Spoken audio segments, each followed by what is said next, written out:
نحمده ونصلي على رسوله الكريم أما بعد فأعوذ بالله من الشيطان الرجيم بسم الله الرحمن الرحيم ألا إن أولي الله لا خوف عليهم ولا هم يحزنون صدق الله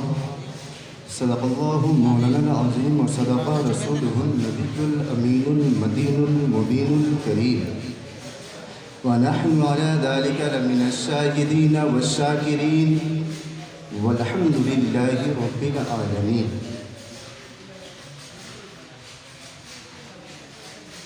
سارے نبیوں کا ایسا وہ سلطان بنا، بن گئی اس کی امت بھی خیر الامم۔ سارے نبیوں کا ایسا وہ سلطان بنا، بن گئی اس کی امت بھی خیر الامم۔ اسٹیج پر جلوہ فروز علماء کرام، طالبان علوم نبویہ، السلام علیکم ورحمۃ اللہ وبرکاتہ۔ برادران ملت اسلامیہ، میں نے جو آیت کریمہ تلاوت کی، اللہ رب العزت ارشاد فرماتا ہے کہ اللہ کے ولیوں کو نہ کچھ خوف ہے نہ کچھ غم۔ تو میں اللہ والے کی شان بیان کرنے کے لیے آپ کے سامنے حاضر ہوا ہوں۔ وقت کی قلت کی وجہ سے کیا بیان کروں، چلے حضور غوث اعظم کی زندگی کو آپ کے سامنے پیش کر رہا ہوں۔ سرکار غوث اعظم رحمت اللہ علیہ سے عرض کیا لوگوں نے کہ حضور آپ کو یہ بات کب معلوم ہوئی کہ آپ اللہ کے ولی ہیں؟ تو سرکار غوث اعظم فرماتے ہیں کہ جب میں اپنے شہر میں مکتب میں درس کے لیے پڑھنے کے لیے گیا تو مدرس یہ کہتے ہیں کہ بچوں اللہ کے ولی کے لیے جگہ چھوڑ دو تاکہ وہ بیٹھ جائے۔ اللہ کے ولی کے لیے جگہ چھوڑ دو تاکہ وہ بیٹھ جائے۔ اور سرکار غوث اعظم فرماتے ہیں جب میں جوانی کی دہلیز پر قدم رکھا اور کبھی سفر میں ہوتا تو مجھے یہ آواز آتی، کوئی ندا دینے والے یہ ندا دیتے کہ عبدالقادر تم کو میں نے اپنے لیے پسند کیا۔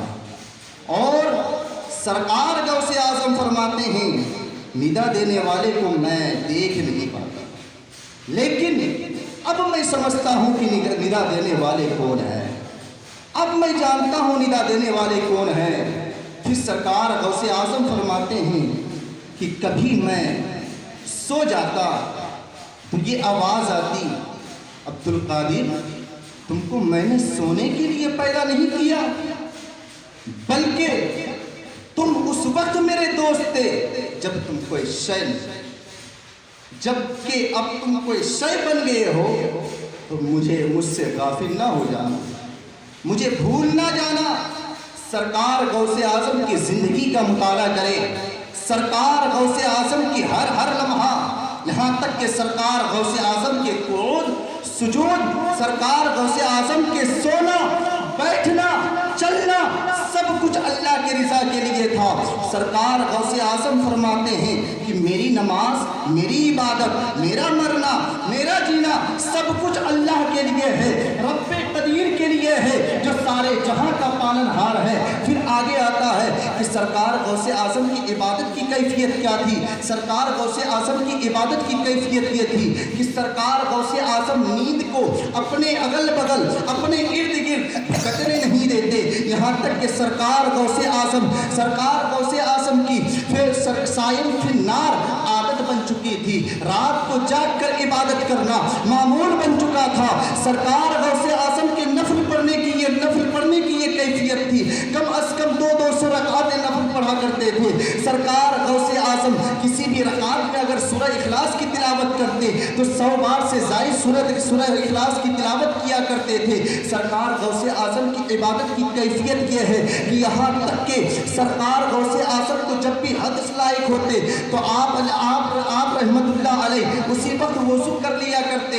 यहाँ तक कि सरकार गौसे आज़म इस कदर रात गुजारते, रात को जाग कर इबादत करते कि तारीख में लिखा जाता है कि सरकार गौसे आज़म ऐशा के वज़ू से फजीर की नमाज 40 साल तक पढ़ते रहे।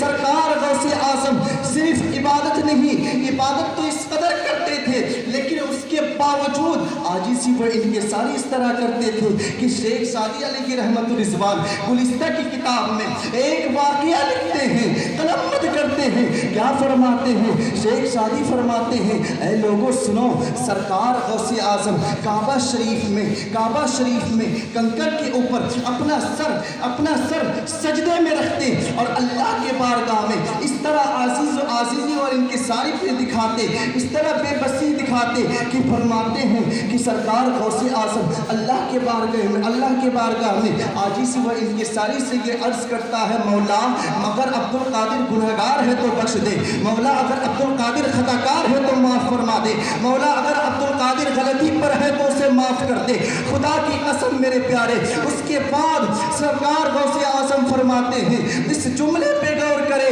सरकार गौसे आज़म आजीज़ी व इनकिसारी दिखाते हैं इस अंदाज से कि अपने मौला अपने आका अपने रासिक के बारगाह में आजिज़ व इनकिसारी इस तरह पेश करते हैं। फरमाते हैं, अर्ज़ करते हैं, मौला अगर अब्दुल कादिर गुनहगार हो तो बख्श दे, अगर अब्दुल कादिर सज़ा के लायक हो, अगर अब्दुल कादिर खताकार हो, सज़ा के लायक हो तो मौला कल बरोसे क़यामत के दिन मुझे अंधा उठाना ताकि नेक लोगों के सामना न करना पड़े, तुम्हारे महबूब बंदों के सामना न करना पड़े। ये सरकार गौसे आज़म की ज़िंदगी का ये मामूल था कि सरकार गौसे आज़म अपनी ज़िंदगी में कभी नींद को अगल बगल में भटकने नहीं दिया और सरकार गौसे आज़म की इबादत की ये कैफियत थी। और आगे चलो, सरकार गौसे आज़म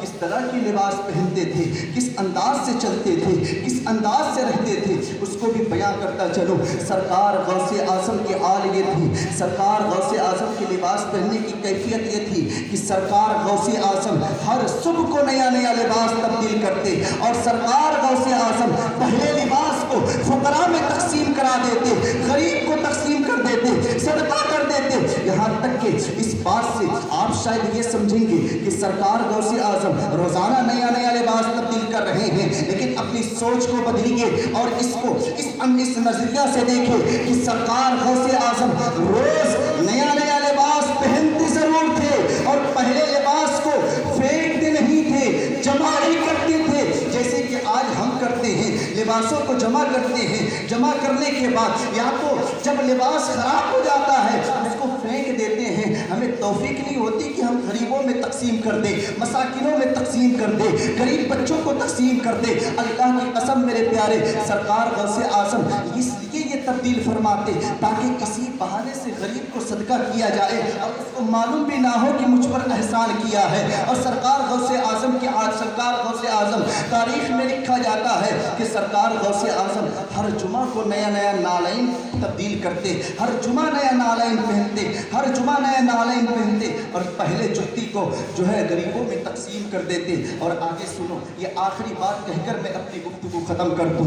मेरे आका अलैहिस्सलातु तस्लीम के दीवानों, गौसे आज़म के दीवानों, आओ गौसे आज़म की बारगाह से हमें क्या सबक मिलता है, आओ गौसे आज़म की बारगाह से हमें क्या दर्स मिलता है, हम गुलामों को क्या दर्स दे रहा है, आओ ज़रा मुलाहिज़ा फरमाएं। सुनो, तारीख़ में लिखा जाता है कि सरकार गौसे आज़म की बारगाह में जब भी कोई दुनियादार आते, जब भी कोई वज़ीर आते, जब भी कोई बादशाह आते तो सरकार गौसे आज़म उसके लिए खड़ा ना होते, यहाँ तक कि रावी कहते हैं कि जब कोई दुनियादार हुजूर हज़रत गौसे आज़म की बारगाह में आते तो सरकार गौसे आज़म घर के अंदर चले जाते और जब वो वज़ीर आकर बैठ जाते तो सरकार गौसे आज़म घर से बाहर आते ताकि लोगों को ये ना लगे कि सरकार गौसे आज़म इस वज़ीर के लिए खड़ा हुआ, इस दुनियादार के लिए खड़ा हुआ।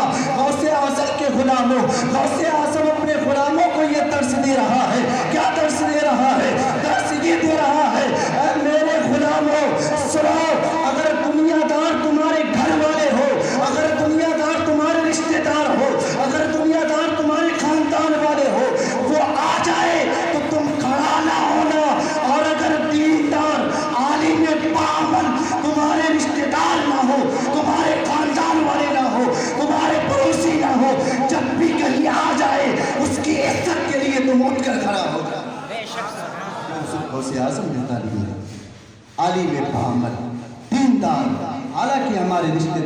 ہو میں اٹھ کر کھڑا ہو جاؤں.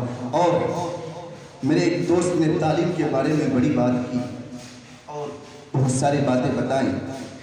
ان میں سے ایک بات میں بھی عرض کروں کہ ہمارے لیے سب سے اول چیز کیا ہے؟ استاد کی عزت. حضور صدر الشریعہ علیہ رحمت الرضوان فرماتے ہیں کہ اگر استاد کے دروازہ بند سوئے ہوئے ہیں تو وہاں جا کے خاموشی سے کھڑا رہنا، انتظار کرنا استاد کے آنے. اگر کسی کے ہاتھ سے بلا کے بھیجے تو کوئی حرج نہیں کہ اس کو بلاؤں، فلاں کو بلاؤں، تو کوئی حرج نہیں، چلے جائیں. لیکن غیر ضروری وقت میں جا کر اگر استاد آرام کرے تو دروازے پہ دستک نہ دیا کرو. اگر چاہتے ہو کہ تم کامیاب عالم بن جاؤ، اگر کامیاب عالم بننا چاہتے ہو تو اس طرح سے پیش آیا کرو. اور اللہ سے دعا ہے اللہ ہم سبوں کو اپنے اساتذہ سے محبت کرنے کی اور ان کی عزت کرنے کی، ان کی خدمت کرنے کی توفیق دے اور شریعت مصطفیٰ پر عمل کرنے کی، سرکار غوث اعظم کی سیرت پر چلنے کی توفیق دے. میں یہیں تک اپنی گفتگو ختم کرتا ہوں. وما علینا الا البلاغ. السلام علیکم ورحمۃ اللہ وبرکاتہ.